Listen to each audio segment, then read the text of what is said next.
Well, welcome everyone. We're very excited to have you with us and talk about this interesting topic. I'm sure some of you have heard my short little story where I got a phone call from one of you guys, and you called and you said, my server's 6, 7 years old or so. When should I start planning to replace it? And I said, every day you walk in and it's running, you are blessed. So some of you still have an on-premise server. There is nothing wrong with that at all. And it may be time for you to replace that. And traditionally, what we would just do is do a quote for a replacement server, new licenses, new operating system, new CALs. We'd estimate how much space you have now, give you enough disk space to grow a little bit. We'd evaluate your backups, and you'd either fork out the whole money for the thing, or you might get a little loan on it for equipment or whatever you wanted to do. Many things are different now. You have some other choices. That doesn't mean that you shouldn't replace it and keep your things on premise, but we just want to be sure everyone knows what the choices are. Now, some of you have already moved to hosting, and maybe you're thinking about, should I be in Azure or should I be with a different hosting provider? Some of our clients have actually come from other hosting providers, and there may have been issues with just maybe speed or maybe a lack of familiarity with the software that you're using, especially if you're Sage 100 contractor. The most common thing we get is that they were hosting and the people were nice, but they didn't understand the software and it caused other problems. Some of you might be hosting with us, and you know that we've been talking about that we are moving our platform to Azure. And so maybe you want to know more about what on earth is that and what makes it different. So if you're in any of those three categories, you are in the right place right now for this discussion, where maybe you need to replace an on-premise server, and that's the right thing to do. And you weigh these other options and you make a decision. And we have a client who just did that recently. They chose to continue to replace their equipment. They're thrilled it was the right decision for them. We have others who are making this switch to the cloud, and specifically to the Azure cloud. So we're excited to talk to you about it. I know Beth didn't mention it. She usually does. Any questions, any comments, make them nice. Go ahead and put them in the chat, put them in the questions box. Beth will be monitoring that, and at the end, we'll take your questions. Short of that, you will be muted during the presentation. We're going to turn off the webcam so you can get a full screen here. And I think, Chris, you're going to kick us off with these slides, right? I sure am. I think everybody should be seeing my first slide right now. Yes, I can see it. So I'm going to turn my camera off, and let's you and I get started. All right. Sounds good. Can you guys hear me okay? Yes. Excellent. So as I go, like Kathy said, feel free to put things into the chat. I may address them in the moment, or I might talk to them at the end, or talk about them at the end, sorry. But thank you all for your time and being here with us today to talk about modernizing your workplace, getting rid of the old server. So today I'll be presenting here, and Kathy is our host.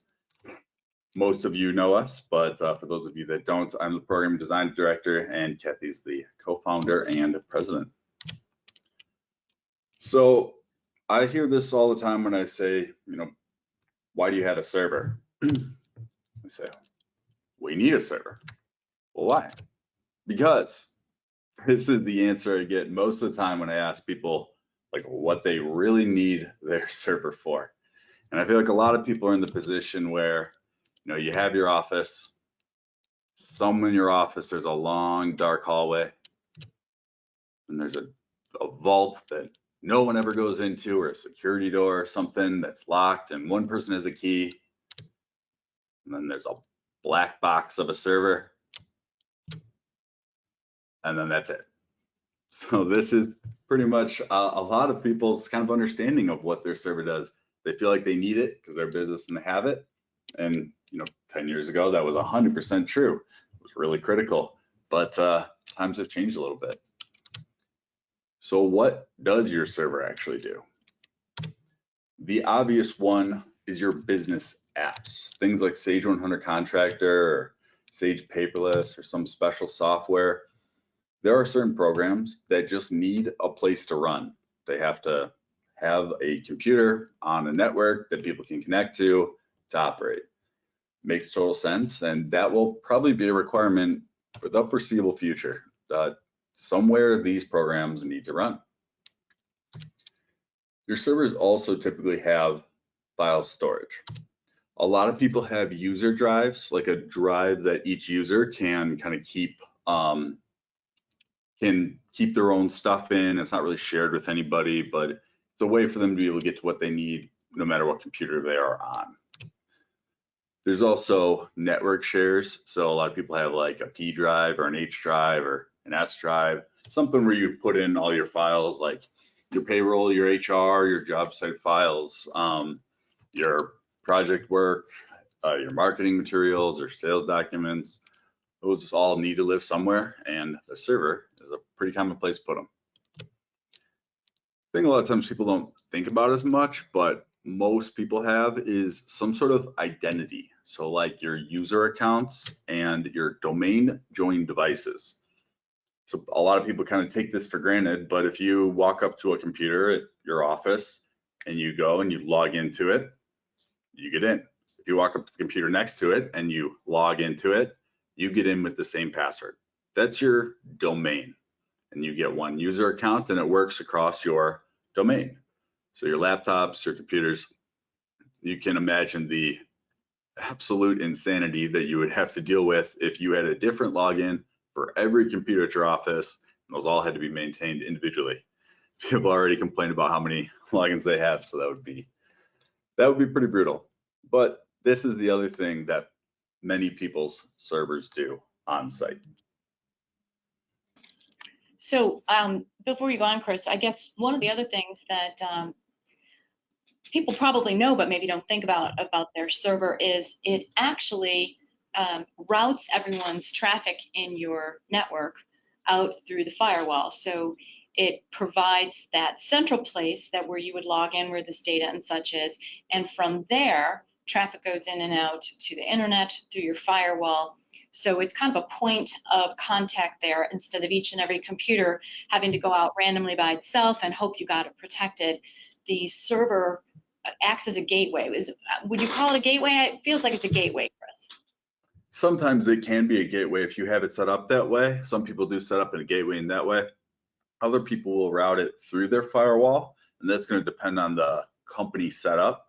But hopefully all of you already have that firewall in place, and none of you are skirting by firewall-less. But yes, it can be set up as a gateway to route all that traffic as well. And there's some outside communication stuff that it can do, but these are the big ones here. Okay. So this server that's doing all these things and it has your files on it and your Sage and all that, it's always at your office. You're not picking that thing up and moving it. You're not taking it home. You're not taking it to job sites. It is always at your office. But the work you're doing is not. So the work you're doing is on site. And for most of you, it is on site. And in recent times, it's at home. So you have your castle with your server that's running Sage, your files, your computer identities, all that good stuff that we just talked about. And a few years ago, when you took that work to the job site or home or whatever, you used a fax. It really wasn't that long ago that we would have to fax out invoices and contracts. It feels like forever ago, but I'll bet 5 years ago we still would get an occasional fax. 10 years ago, all the time. You have on site, you have your paper clipboards. I've seen some of the foreman paper clipboards. They are brutal and pretty much unusable for anybody except for them. There's have your cell phone, which was a giant brick that you just dialed people on, and probably a briefcase full of documents. This is how you got stuff done a few years ago. Getting work done today when you have an on-site server, you of course email. People rely on email to a crazy degree. They have contracts in there, site plans, RFIs, subcontracts, and it just sits in there. And it doesn't go anywhere, it doesn't get saved because it's too much of a pain. So it just sits there. You have Dropbox. if you think that you are not using Dropbox, poll your staff. I'll bet somebody is. Somebody made some personal Dropbox account and is putting files in there, and probably a personal Dropbox account, not only that you don't like have access to, you don't even know exists, and they probably have your company files in it. A lot of people are using things like Slack for messaging between each other so they can quick communicate and stuff. I talked to one person who, one of their project managers needed to be able to message his team. He set up Slack because it was free initially and it got a little out of hand. Now they have a bunch of users on it. They have to pay $6-7 per user, and it's totally isolated. It wasn't set up well, and now they're gonna have to unwind that. You have Zoom. I'm sure all of you are sick of hearing about Zoom.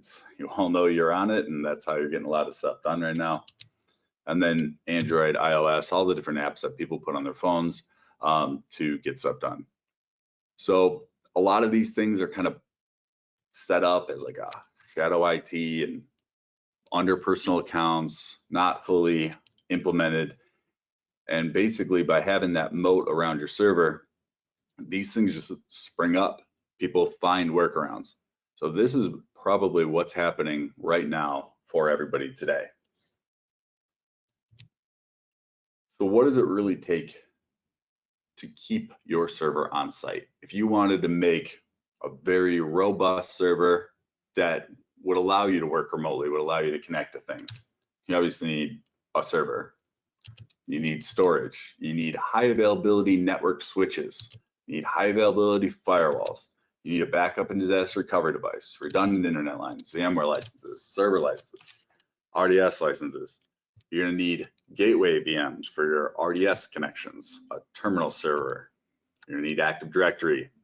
You're gonna need file shares, SQL VMs, regular maintenance, spare hardware in case something does fail to be able to swap that out, and probably a full hardware refresh every 3 to 5 years. All of that gets expensive. So people end up either not getting everything done and using those workarounds that we just looked at, the Dropbox personal accounts, the random iOS apps, random Apple apps, random Slack accounts. They just end up either doing the workarounds, or you have to spend the money to put in the work up front to make sure you have a full, reliable setup for your on-site server. And like Kathy said, in some cases, this does still make sense, but I have a feeling a lot of you that are on with us today, that's not necessarily true. Yeah, and as true as that is, Chris, I think it's very fair to say that one of the pros here is you retain control of this equipment and it stays in your environment. The thing that I'm not quite seeing on your list, but you're alluding to it, is the security. So if you're going to set up some of this remote access because maybe you do need to work from home, or you have project managers from home, or perhaps you sometimes have a getaway or something, and during that week or couple of weeks you want to be able to connect back to the office, there are additional security things that need to be set up so that other people can't connect to your server either. So the pro is you maintain complete control, you own the licenses, everything is under your house. You do need to maintain it, of course, and then of course you've got to be sure you're locking it down and that it's secure. So I think that would be the other thing. Yes, absolutely. These are kind of the things it would take to have that full, robust, and secure setup for it. There's plenty of kind of halfway rollouts that you can do. If you want to make an unsecured network connection, totally, that's really easy. You don't need half of this stuff. But to make sure it's secure and set up and reliable, and you have backup plans, and everybody can get to it whenever they need it, this is kind of what it would take. So that's obviously a lot. And I know a lot of you don't want to do that. So what do you do? Have no fear, the cloud is here. So the cloud can be the answer to many of these things and can really help alleviate a lot of that requirements and help you, well, ditch the server.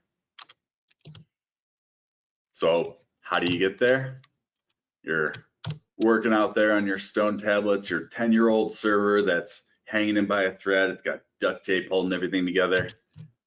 One step at a time. There's lots of things that are going on. Your server's been around for 10 years that you're gonna have to do.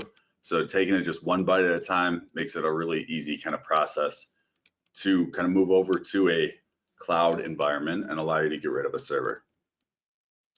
Well, to get rid of an on-premise server. Yes, to get rid of an on-premise server, a physical server. Good clarification there.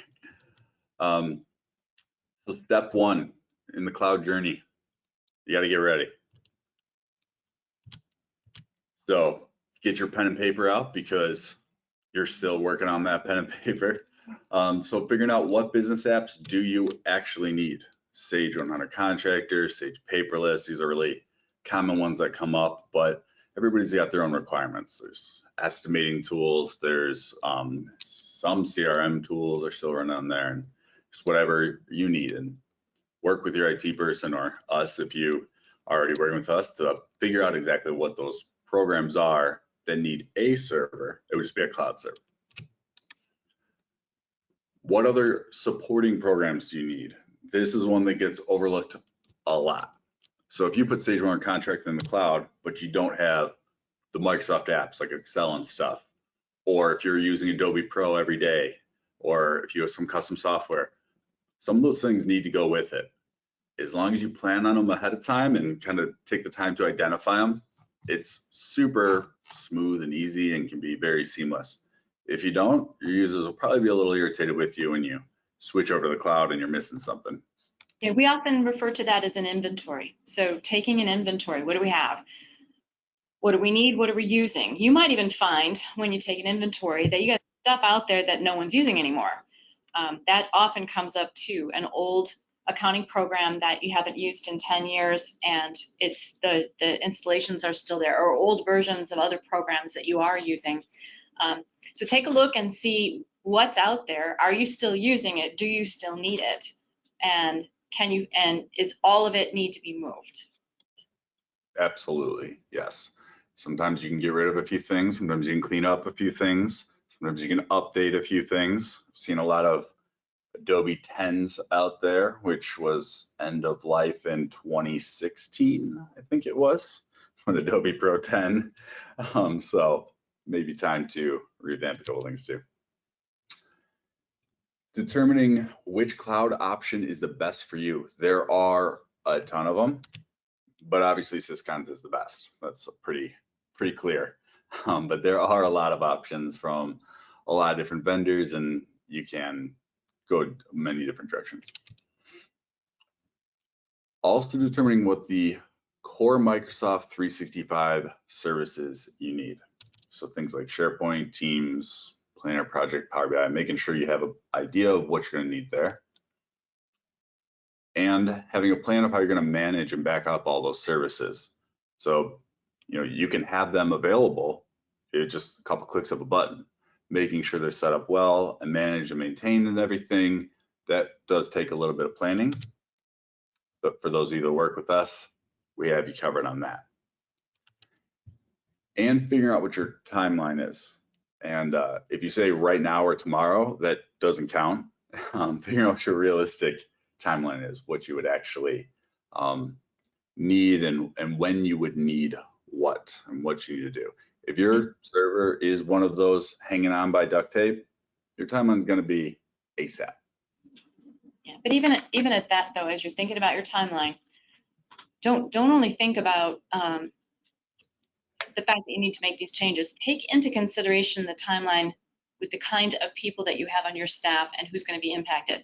I just talked with an owner's wife who does all the bookkeeping via email just the other day, and she said, I just can't take one more change right now. Everything is good. I'm loving all of this, but I need to level out and make these my routine, and then I can add the one more thing that she was interested in doing with me. So consider your people and their adoption rate.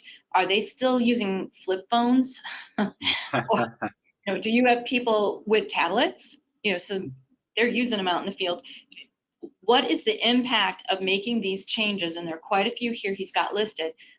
And those should play into your timeline. Just because you feel something should be able to be done in a certain number of weeks, consider the people you're rolling it out to so that you don't meet with resistance and so that they can be successful. So that should weigh into your timeline. Oh, Kathy, did I mention I have 7 or 8 new products I'm going to roll out at Syscon tomorrow?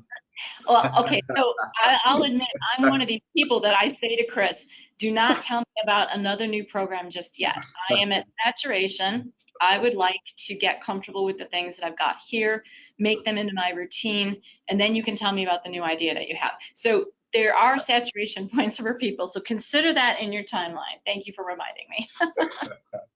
Yes, absolutely. That is the kind of one step at a time factor here. So that is definitely something to take into account. So next step in the cloud journey is going to be Microsoft 365.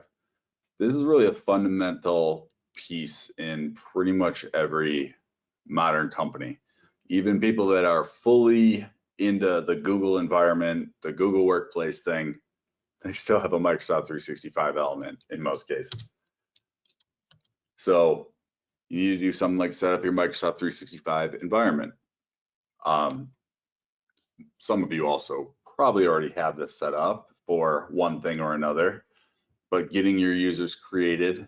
If you have Microsoft 365 for some things and not others, you might have a few users. There might be a little cleanup to do because some users are on personal accounts or something. So making sure those users are set up.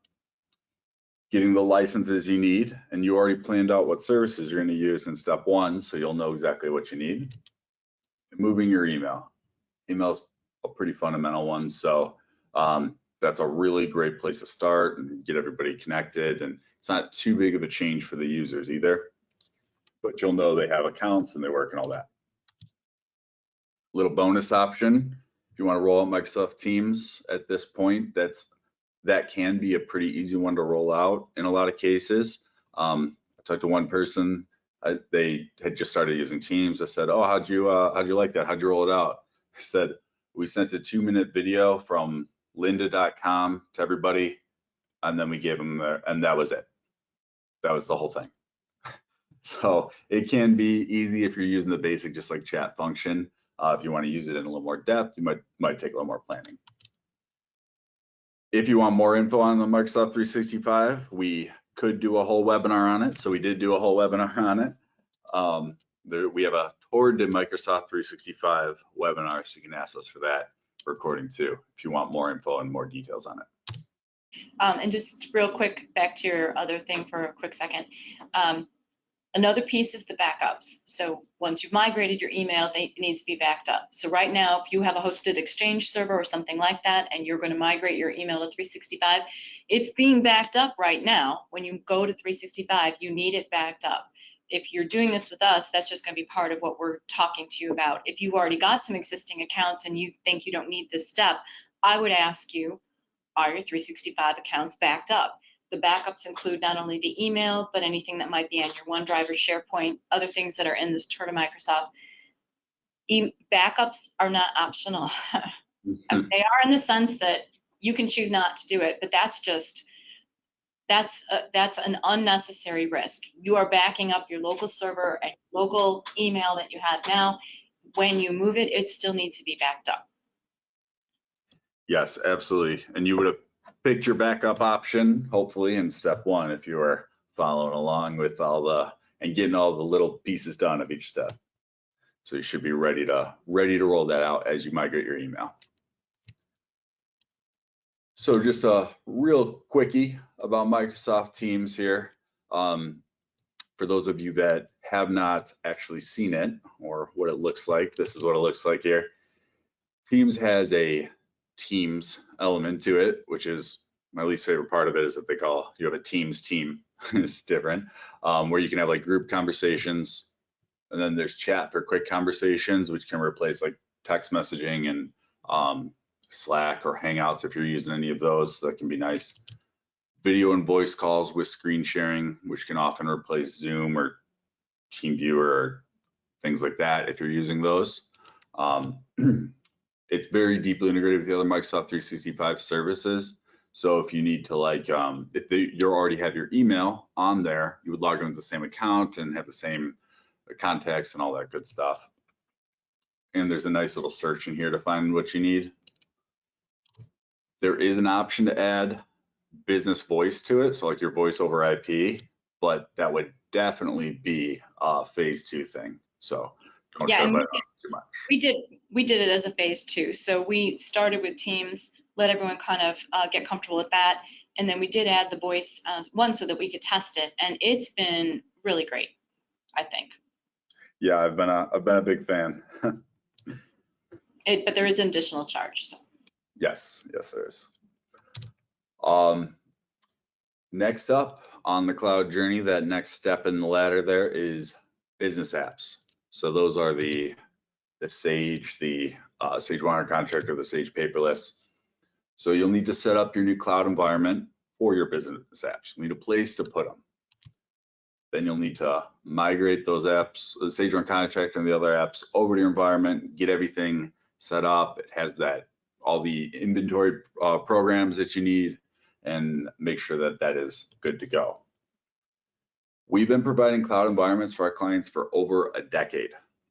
We have a lot of experience with this and really been able to make it a pretty seamless transition in a lot of cases. It's not that nothing is different, but it can be a pretty seamless transition. And I remember some of those first ones, and they were it was really groundbreaking stuff. And back then, the conversation was, will other people be able to get to my data if I move my server to the cloud? What about security? What about those things? All very good questions. Those are still valid questions, but back then, it was unheard of. It was a brand new thing. And now it's a little bit more of a standard. Now it's a standard option that you're looking at. But back then it really was quite groundbreaking. And back then, not all of these business apps had really thought through the implication of having them in a cloud situation.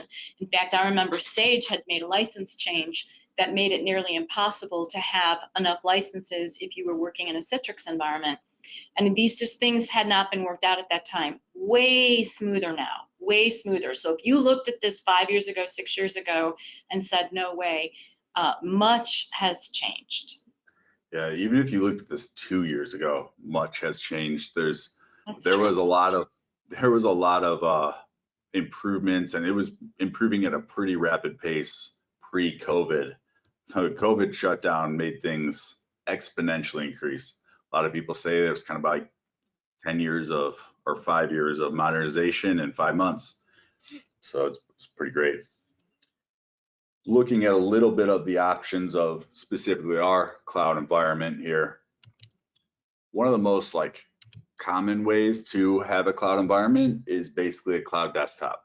And for our cloud environment, we have a rich and familiar end user experience. It's basically like having a Windows 10 computer that's running in the cloud. So very familiar experience for the users.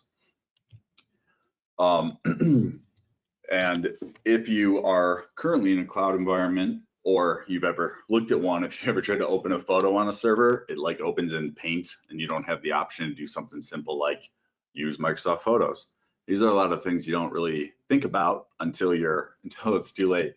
So in our decade, we have thought about those, and this new environment has the capability to open photos in that natural or familiar way of the Microsoft Photos.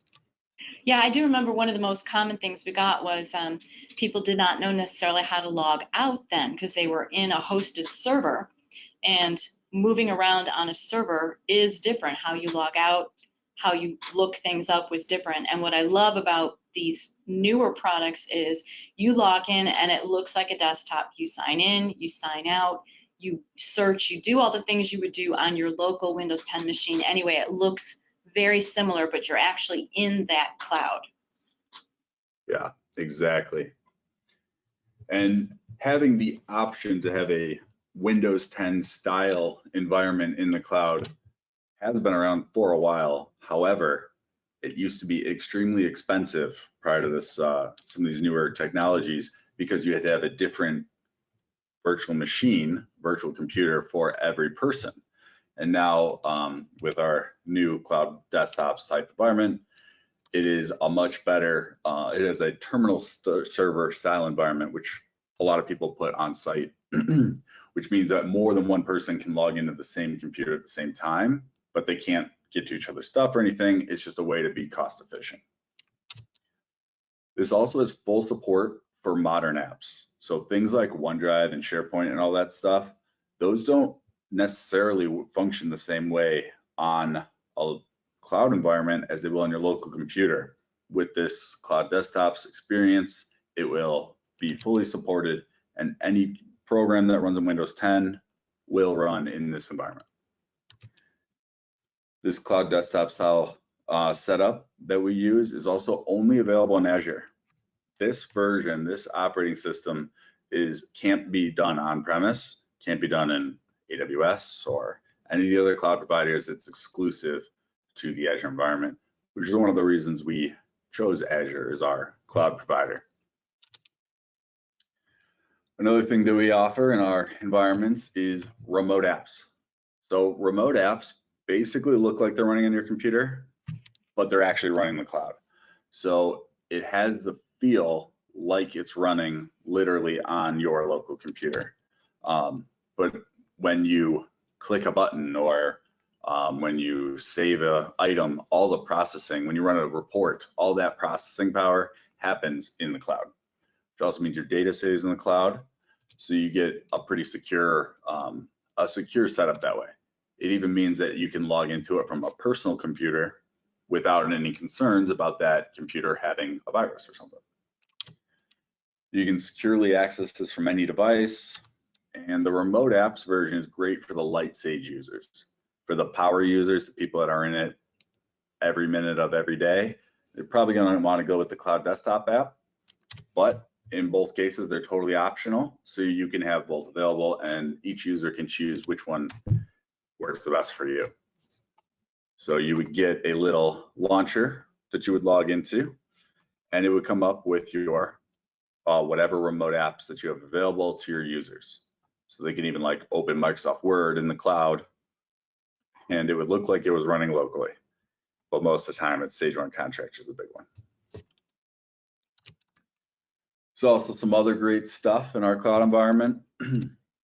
It's optimized for OneDrive and SharePoint. Like I mentioned, these are really core systems for a lot of people. And I found that even companies that don't use OneDrive, people within that company do, and the owners or whoever's in charge of that technology may not be aware of it. So that's a really critical thing. Full support for files on demand, which is like a really efficient way to store those files, and definitely check out the Microsoft 365 webinar to learn a little more about that. There's crazy fast internet speed. So from the cloud, if you go to the internet, it is incredibly fast, like 900 gigaseconds sometimes.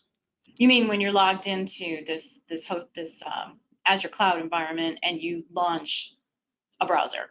Yes, exactly. So if you're in the cloud and you go to download a file that's 10 gig, it could be 5 seconds, 10 seconds.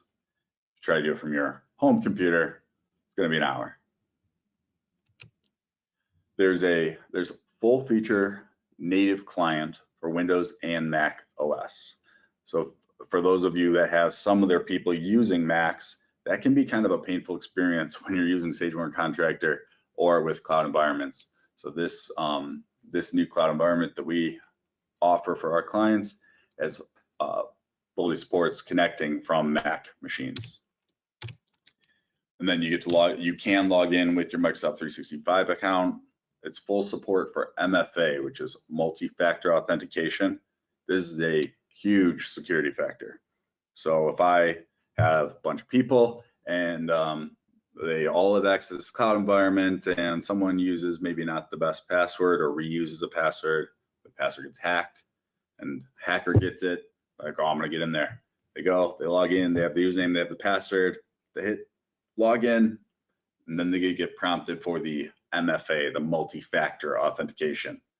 And that they are not gonna be able to get their hands on unless they hacked into their account and broke into their house and stole their phone. And there's some extensive information on this. I actually did a good article on it that was actually run in a couple different publications as well about what is multi-factor authentication, what's the definition, what does it mean, and how does it play out. Definitely, if you're not familiar with what this is, I would encourage you to go to our website and take a look for that article, or give the office a call and we'll mail you the newsletter that has it in it. This is not going away. You're going to see more and more of it. The banks already do it to you. We've had key fobs for years and years where you had to have a little key fob and put your code in. That's multi-factor authentication. Nowadays, you have apps on your phones that do it. So some of you are already seeing this happen in different things that you're using. Microsoft's position is that the risk of compromised data goes down over 90% less risk just by adding the MFA feature. So check that article out if you're not familiar with what this is. And then just to Chris's point, in our new Azure environment that we're offering for new clients and that we're moving our existing hosting clients to, it is fully supported in this environment, and we definitely encourage and recommend it. I know it's a pain. I curse every now and again when I have to do it. I understand, but the risk is just too great. It's just too great. So we got to do it. Absolutely. You also, once you log into these, to that remote desktop program, you would just log in with your account and then automatically see what you're allowed to access in the cloud. If for any of you that have worked in a cloud environment before, a lot of times you have to go and download a shortcut from a certain link. So it's easy for people to kind of get like, where's that shortcut? How do I find it? All that stuff. So this makes it a lot easier for them. We also offer group webinars on this, so users can really learn more about it and like how to get the most out of it. You know, using the day-to-day functionality is awesome, and a lot of people, that's all they need, but a lot of times it can do more for you if you feel like learning more.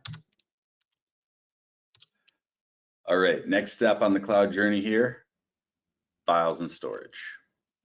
So you need somewhere to put files. That's just the reality. So you can move your user drives to OneDrive. If you don't have. So before you go through this list, just for clarification for those who these terminologies are new. So back to your analogy at the very beginning, you said on our current servers, we have maybe the G drive, the S drive, the P drive. Those are file shares, files and storage. They might have Excel and Word, Adobe. They might have drawings that we have, pictures from job sites, whatever. Those are the files you're talking about now, right? Yeah, those PDFs, that Excel file, your favorite little Excel thing that you track things in before you put them in Sage, even though you really should just put them right in Sage, all those things. Yeah, so it's whatever the drive letters are, it isn't the point. The point is you've got files up there, and you probably have security on some of those files. So certain people have access to maybe the S drive, but not the P drive, things like that. So those are the files that we're talking about right now in step 4. Yes, exactly. So the first thing you do is you move those user drives to OneDrive. OneDrive is part of that Microsoft 365 suite. And one of the great things about it is if you have email with Microsoft 365, you probably have OneDrive included. It's probably, there's only like one option where it's not included, and none of you should be using that one. Next step would be defining the groups for for access to company files. A lot of people who have had an on-site server or even a cloud environment for a long time, the security permissions that Kathy was just talking about have maybe gotten a little either lax or out of control. And, you know, making sure that you have a good, clear set of groups for who can access what. So like your leadership folder, your HR folder, your sales folder, your job site project management folder, you know, making sure you have a clear understanding that up front makes it so much easier to manage in the long term. Yeah, and this is a process. This was a pain. I mean, we had decades of folders that we had built over time. Some of them were things that we don't do anymore, but we never went back and deleted them. We had a lot of clicks to get to certain things, and it had grown up over time. It's like you buy a house and you add on a room and you add on a second floor and you add on a garage and you expand the back deck. And it was just messy. And we just had to step back and say, what are the folders we actually need now? What's going on now? So if your company's been around for a while and you have some file folders, this is an opportunity to stop and think about what are those groups that we actually want files under, and think about who would need access to them, and go write it on a whiteboard, go put it on some big Post-it notes, live with it, think about it, debate it, think it through. But don't just dump whatever you have into this new environment. You will be frustrated, and this is really your opportunity. And I'll admit, we did not like go and clean everything up. There were some things that weren't worth the time to go through and decide what to do, but we definitely gave some thought to this older structure that's grown up over literally decades, didn't make sense anymore. And with a little bit of thought and a little bit of debate, we came up with a much cleaner set of folder structures. Yes, definitely. Next step, after you put in that work to define them, like Kathy said, you have it up on a whiteboard, is to actually move those files over to SharePoint.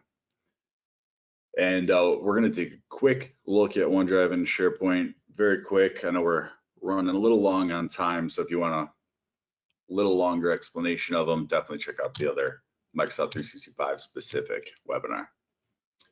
So this is OneDrive. And if it looks like it's just a file explorer on your computer, you're totally right. It is. But OneDrive is basically your personal cloud storage, stuff where it's work related. It should be under your accounts and pretty much not accessible for anyone else. It does not require VPN, and you can get to it from any device. So it is secured behind a number of things, including that MFA access, but it does not require VPN. So a lot of benefits there. You can even access it from a phone or tablet, which can be huge in the field. There's files on demand, which basically makes it so it looks like the files on your computer without it taking up any space. So you can have smaller hard drives on your computer and still have all your files available to you. There's auto save and auto versioning. I love being able to just pick the different versions. So pick the version from last week before I made this change or whatever. This can be super helpful and can save you from having to do the thing where you have 19 different copies of the same file, because you have to save it with the new date name in front of it for every single one. So that can be really nice. Yeah, but I'm just going to jump in and say some people really don't like that. And so I just want to clarify, because a couple people have said, I'm stuck with this, I hate it. You can turn this feature off. So if this does not work for you, this feature can be turned off. So don't say I don't want to go to OneDrive because I don't like that auto save thing, which is what I was told. You can turn that off. Oh yeah, it's a toggle right at the top of the screen. It's very easy to turn off. It's not like you have to call your tech person for that. It'll be really obvious to you. You can also do live co-authoring. This can be kind of handy. A lot of people don't use it very often, but then when you need it, it's great to have. So you can have two people open the same file, they make changes, and you can see where the other person is working in it. So Kathy and I were working on an Excel file, and I could see which cells she had selected in, and when I made a change, it was viewable to her right away. It was really helpful. And then you can also share files securely from here, and there are a ton of security options. We could do a whole webinar just on security in OneDrive if we wanted to, but there are a lot. So before you go to SharePoint, and I just want to touch on one thing real quick. This whole thing has made, when I have to give up my laptop, either for maintenance and to get a replacement, or yesterday my keyboard was dying, my letter O had fallen off and it was just dying, I had to give it up. For me to have a temporary laptop, and now that we're using OneDrive, none of this copying things back and forth, none of this I don't have access to. All I did was log in, give the password about 2 times or so, and all of my OneDrive documents were available to me right then and there, and I could work on that spare laptop until mine was ready again. In the past, that was one of the most painful things I ever had to do. This makes it so seamless. You know, Kathy, if you just didn't type out so many emails, you wouldn't need to get that keyboard replaced I know when even. Come on. No, this is really helpful, and it also becomes helpful in the cloud too, because you can have your files available from your cloud environment, from your local, from your phone, and when you're working remotely, this is awesome. Going on to SharePoint here. SharePoint, think of it like your company cloud storage. So it's very much like OneDrive, but this is where you put your company files, that sales folder, your project folders, your HR folders, things that multiple people need access to. Again, it doesn't require, you can access from any device, no VPN. You don't have to use a web browser. I promise. This is almost every time I mention like SharePoint for company storage, people are like, oh my God, I don't want to do that. SharePoint 5-6 years ago was not the best. That kind of sucked, actually. It was not a great product, or not a great experience, I should say, for using it for file storage. It is very different now, and it is fantastic. It's seamless and can be a great experience for everybody. Yeah, so you can use the browser, but you don't have to, and most of the time you won't. And you don't have to go log into the remote server to get at these files. They will be available on your local machine. Yeah, with the little cloud icons. Yes, exactly. Okay. I almost never use a browser, or except when I'm searching. I love being able to search in the browser. It is instantly fast. And so when you used to like go to search a share drive and you're like, I need this file, and I know it has this one word somewhere in the file, but there's 300 gig of files to search through. That takes 3 seconds from a browser. So that's one thing I do love to use the browser for. Lots of people leave it with just storage, and that is very appropriate. And for most people, that's the appropriate move. But there is a ton of other things you can do with SharePoint. So definitely a phase 2 or 3 or 4 kind of thing for rolling out the other features of it. But the storage is a very straightforward for the users. So our next step on this cloud journey here is joining your computers to Microsoft 365. This is something a lot of people, it's like a little weird to think about. They don't think about this kind of thing. But right now, your laptops and desktops are joined to your domain, and your domain is managed by your on-site server. And there are some options to do it without having a domain and stuff, but then you have to deal with the local passwords and a different password for every single laptop. And by joining your laptops or desktops to your Microsoft 365 environment, you get a lot of benefits. You have just one account to log into them with, and there's really, it's a very seamless experience. It opens up a lot of doors for managing them too, but the most important one is just getting them joined into it. So the users are going to just log in with their Microsoft 365 accounts, and you don't need to be on site or use a VPN. So when you have your computers in a domain, which the majority of you do, you either need to be on site for it to connect to your server and be able to like validate that whoever's logging in is a user, or you need a VPN. And for a lot of people, that's not necessarily a problem because they are on site. But just yesterday, we were talking about someone who has some people out of state. They were hired out of state. They run job sites out of state, and they are never at the office. But you don't really want to have them, have to connect to VPN and stuff all the time. So this makes it a great experience for them. Once you have this knocked out, you can send your server to go live on a farm. Server heaven is what I used in my article. I had server heaven, but I didn't want to let the servers know, Okay. I didn't want to make any of the kids feel bad. So one final thing about this VPN and on-site and the domain thing, and some of this might just be over my head, but one thing I do know for sure is, as a business owner, those machines that'll never come to the office, that are remote, that I don't have any control over, those people are logging in and have access to our company information. So one of the things about using this joining feature is we do still continue to have availability to maintain security, change passwords, things like that, because they are joined to us. But instead of our old standard of you got to bring it to the office or be on a VPN, we can manage it through this joining. Yes, definitely. The lockout process is very efficient and effective in the whole cloud setup. You press one button to disable the user, they're done. Where if you let them just have their own computer and it's not connected to anything, you give up all the rights to anything that's got to do with that. And if they are no longer with you, whatever was there, and whatever rights they had, and it's not as secure. So we definitely would encourage this, but this is step 5. So you got a good journey before you get to those. Absolutely. All right, the last step here in the cloud journey, just digging in.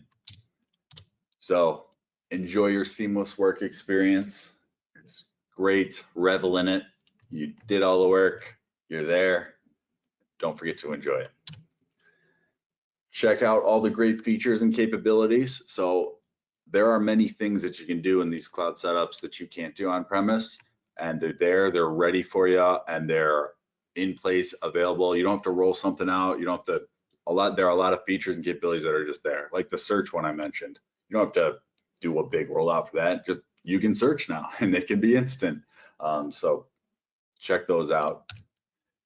And then maybe discover the new tools. So there are a lot of new tools that can be available to you that might require a little rollout or a little planning or something. And they're going to be much easier to roll out now that you have this really strong foundation. But basically, welcome to your new modern workplace. So quick recap of that journey. First, you're going to get ready. What do you need? What are your core services? Next, Microsoft 365. Get your licenses, move your email. Next are your business apps. Get Sage and whatever other business apps you need to your new cloud environment. Next up, files. Moving those user drives, the OneDrive, the SharePoint, all that stuff. Get that up into your new cloud services. Join your computers to Microsoft 365 and dig in. This is a very general path. This will apply to many, many people. Sometimes like there will be small changes, like maybe OneDrive will happen here instead, or maybe like you want to join your computers a little bit earlier because you have some need. You know, there's a little bit of difference for each person, but this is often the steps, and this is the most common order that we're seeing. So one very important thing as part of this journey, make sure you are training and communicating with the whole team. When you tell someone what to expect, they know what to expect, they are trained on it. Whether or not it actually changes anything about their day, whether or not they understand all of it, if you put in the effort to tell them and they know that something is different, very well received. You make a change that they didn't know about or they didn't expect, not very well received. No matter how well it goes, no matter how seamless it is, if it's a surprise, it is rarely well received. So don't get overwhelmed. We are here to help whatever you need. Been doing this for a long time. We've helped a lot of clients go through this journey. We've taken ourselves through this journey. Basically we love it. We're here. Well, that's good, Chris. And before we get into any Q&A, a couple of other things, because I did promise it in our presentation of what we were going to cover today. In both our April and our May newsletters, so April, it's got the little road thing, and May, it's got our little fuzzy cloud thing. There's a 2-part article on this very topic that we're talking about today. not necessarily the steps that Chris has outlined, but the overview of the decisions and the pros and cons of making these decisions. So what I did want to also point out is if you are in a hosting environment or you are looking for a hosting provider, we hope you'll consider us. But either way, I want to forewarn you of some things you should be asking about, things you should be asking and researching about. So some of the things, if you're looking to move to hosting or you're looking for an alternative hosting provider, things you want to know is what support is included, who installs software updates, and if you're a Sage 100 contractor user, you especially want to ask that and get an answer to that question. Who's going to install the updates? Some of our clients have been surprised. Some of our clients don't use our network services. We help them with their consulting things. And so we get on their hosted environment and they were surprised that they're responsible for the upgrades and the company they're hosting with won't do them. And so they're feeling uncomfortable. They're a little bit worried about it. So we end up helping with that. Are backups included? Do they host other companies using the same software that you're using? And be sure you have that inventory list when you're asking that question so you can ask about all the different ones. You know, Kathy, let me jump in on that upgrade one. Quick story, there's a pretty well-known company that hosts Sage 100 Contractor, and they're well-known for it. And I was on one of their webinars learning about, you know, the stuff they do. And somebody asked them about updates. And they said, oh, we definitely don't do updates because that would be like having a plumber hang a door for you. And I thought, I cannot believe that this was the analogy to have somebody who, you know, is hosting your stuff that doesn't feel comfortable upgrading it. It can be stressful for such a critical system. If you're hosting the server, you do need to be available to help with updates. Now, to be fair, an IT company cannot possibly know all the ins and outs of every software that any company is using. But if you find one that's in your industry, they're going to be familiar with it and they can be prepared for it. So that's why you want to ask what else they host or who their other clients are. You want to ask about printing. What are the available options to do your printing? Can you bring your own Microsoft licenses? So one of the other providers, you have to pay an additional fee for the Microsoft licensing. And if you own Microsoft licenses, they won't let you use those in their environment. That is a decision that they made. We respect that, but know that going in so that you're not getting that surprise for that extra expense. What security do they have in place? And what about adding and removing users? What's the process and what do you want to do? If you didn't note all those questions, no problem. They're sitting here in our main newsletter. Happy to send you a copy if you don't have it. It's available on our website as well. So those are available too. Pros and cons, options, questions to ask, no matter who you're considering working with or moving to. These are things you want to know before you get into the relationship. Once you've gone through the effort of moving everything and then you understand some of these surprises, it can be very disheartening. And you've already made the investment for the move. So just be sure you ask these things up front, just like you would if you were buying a car or anything else. You've got a list of questions ready to go. Same thing here. So Beth, do we have some questions or chat things that we need to cover here? We do have a couple questions that came in. Here is one, Chris, since you had talked about Sage 100 Contractor. Sherry wants to know, can you talk a little bit about how Sage 100 Contractor works in the cloud? She has heard the experience is not great. That is very dependent on the cloud. So a cloud that's not well architected for it will be a pretty miserable experience for sure. If it is architected for that, it will be a great experience. When you're working in the cloud, there's lots of different methods of connecting. So I mentioned the desktop environment and the remote app. If you pick the wrong one of those two, like if you're using the remote app, but you're a really heavy Sage user, you should be in the desktop, it may not be as great of an experience either. But we have a lot of people where what they like to do is they connect to the desktop experience. They have to take over all 3 of their monitors, and then they spend all day like that. And it's no different than if they were working locally, except it's a little more secure, probably a little faster.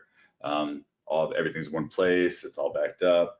So the experience of working with 100 Contract in the cloud can be different depending on the provider, but if everything is well architected, it should be as good as, or in some cases better than what you can get on premise. Yeah, and you know what, Sherry? I think all but 2 or 3 of our clients are running 100 Contractor in this hosted cloud environment, including both our legacy one that we're moving from and the Azure that we have clients moving to and that are already in that environment. If you're really curious, you should jump on a meeting with us and we'll show you what it looks like, and we'll launch our own sessions and we'll show you what the user experience looks like. So that's something else that you can ask if you're looking at a hosted provider. Can you show me what it will look like? Can you show me what I will see and how I will move around? And I think that would be a great question. I should have put it in my article. Well, then here is a question from Cindy, kind of piggybacking off of Sherry's question. Is there any big difference between Sage 100 and Sage 300 in terms of running them on the cloud? Interesting question. There is a huge difference in the programs themselves. They actually are not technically related in any way from the back end. Sage bought Master Builder and then slapped a name on it called Sage 100 Contractor. They use like different database structures and Sage bought Timberline. And Slapped 300 on it. So those are 2 completely different programs.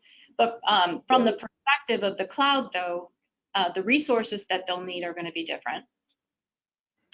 Yeah, the way you would architect it would probably be a little bit different, and the way, well, not probably, the way you architect it would be a little bit different, and it would be a little different, like kind of sizing and structure in that way. But in terms of like how you would like run them and connect to them and what a user would do, and the option of a remote app or the desktop experience and printing and backups and all of that, there actually is not much of a difference. Yeah, the bottom line, both programs need to run on a server. And your options are, it's going to be on your local server, or it's going to be on a hosted server. And if it's in a hosted server, you want to know what that's going to look and feel like to get there, and is it backed up, and all those other questions I mentioned. So it's still this idea that, if you've got bidding software, if you've got any other kind of software that you're using for other tools and it's server related, it needs a home to live on. And the things Chris has been talking about, how you get there and what that user experience would look like, it's going to be, that part will be the same. Architecting the server and how the server is designed and what resources it have will be slightly different. Yeah, you probably, from that would happen in the back end, probably wouldn't make a big difference to your end users. It would just be things you'd be aware of during that decision-making process. Right. What else you got, Beth? There is another question that came in. How do you recommend connecting to a cloud server browser? How do you recommend connecting to a cloud server browser-based VPN? So when you're connecting to a cloud server, it's going to depend who the provider is. So the example that and how it's set up.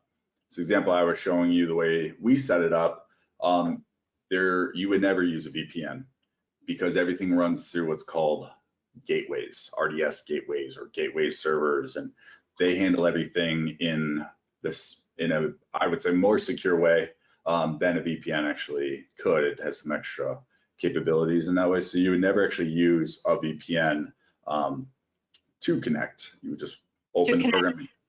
To connect to Azure server. Yes, yeah. Right. And then with a browser, I didn't actually mention this, but you can connect to our new cloud environment through a browser. It does technically work, and we've done it. It is not at all the best experience because of how Sage 100 Contractor works. So using that remote desktop program installed on your computer is a much better experience. So I guess I would say probably don't use a browser or a VPN. Use the remote desktop client for the best experience, and then a browser if you really need to as the backup. But I do understand where they're coming from, because many of our clients who have an on-premise server now and have remote access, either for owners or people like us who log in and help them, we have to launch a VPN in order to then put in the address in the remote desktop to get to that server. Totally understand. And if that is the arrangement you have, congratulations, because that is a more secure than just opening it up. You've got that second piece where you've got to have the VPN tunnel authenticated as well. That's awesome. But in this hosted Azure environment, that secondary requirement isn't there because it is built into how you're going to log into the hosted Azure environment in the first place. And we would encourage, for the file storage, we'd encourage you to have that multi-factor authentication, MFA, sometimes called 2FA, in place. Those two things negate having to have that VPN tunnel in place. Absolutely. What else you got? That is the end of the questions that we had submitted. All right, great. Well, Chris, thanks for all your fun little things in your screens there. Thank you, Beth, for hosting for us. Thank you all for joining us. Again, that April, May newsletter, if you want to check out on our website. If you would like a printed copy, just call the office and we'll get that in the mail too if you didn't already get it. Continue to watch for these articles, and if you need any of these previously recorded webinars for this, we can make those links available to you as well. Tour to Microsoft, or we actually did one on some of the Teams apps and things too. So check on those things. Thank you again for your time. I hope you guys have a great rest of your week.